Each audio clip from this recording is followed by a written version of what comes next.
Hi, I'm Katie Barr, and this is Boca Matters.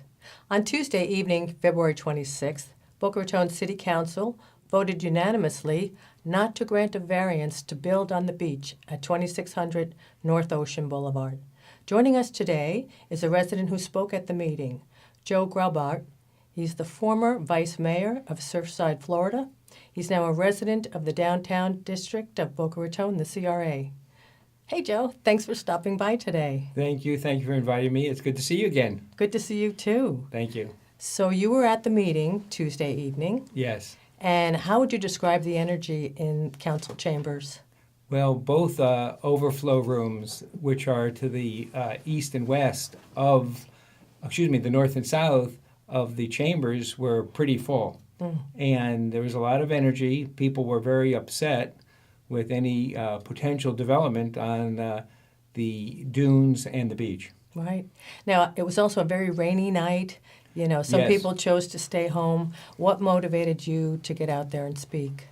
Well, living in the CRA district, as you mentioned, I've seen some of the incredibly poorly planned buildings go up. They lack any real thought of the residents' quality of life surrounding them. And I was afraid that if they were going to allow buildings like that in the CRA, perhaps they would allow something to be built on the dunes seaward of the coastal construction line. Right. Now, what was your take on the petitioners' argument as to why they wanted to build on the beach? The petitioner's presentation really was smoke and mirrors. It didn't show any competent evidence, anything to rebut the city's 18-page report. That report was expert, substantial, and competent. And the decision wasn't arbitrary or capricious. It showed step by step why any buildings seaward of the coastal construction control line would be deleterious to the beach and the residents. I know one of the experts, a lawyer from Tallahassee, on the petitioner side, said that the council was considering the coastal construction control line as a prohibition line or a restrictive line. What else? How else would you classify it? Well, I was very concerned about any construction that would be seaward of the coastal construction control line. Unlike other municipalities surrounding us, Boca Raton's coastal construction control line is very important, and the council felt strongly that nothing should be built seaward of this line. And of course, the developers don't want lines. You know, we watched it from home, and watching it from home, it's almost like, you know, watching live theater. And in any play, there's a villain. So who would you say was the villain in Tuesday night's play? Well, the petitioners or applicants' attorney appeared to me to have no real basis to move this project forward. And apparently that's the case because eventually the council voted 5-0 against granting a variance. It was heartwarming to see the residents who got up and spoke. I thought they all spoke very well. And it was surprising to me that the attorney decided to cross-examine one of the residents. I was almost waiting for him to call you back up there too, Joe.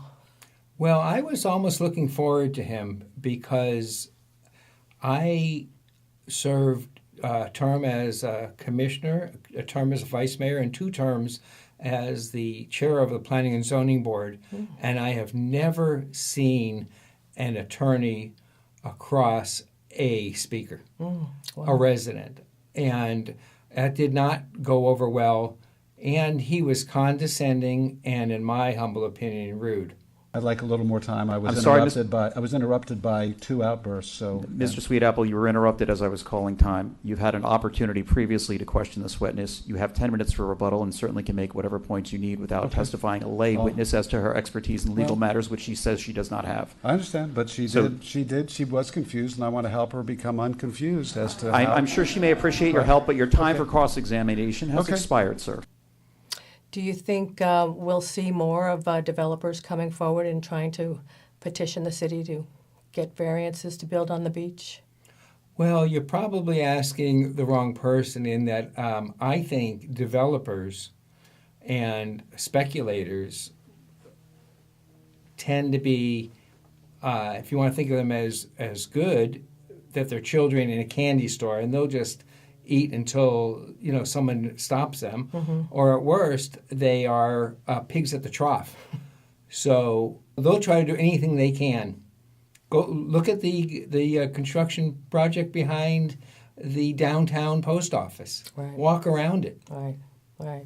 Well, I guess for now it's safe for us to go back in the water. It looks like the sharks have left the shoreline, and we'll just have to be vigilant and see what happens with our beaches.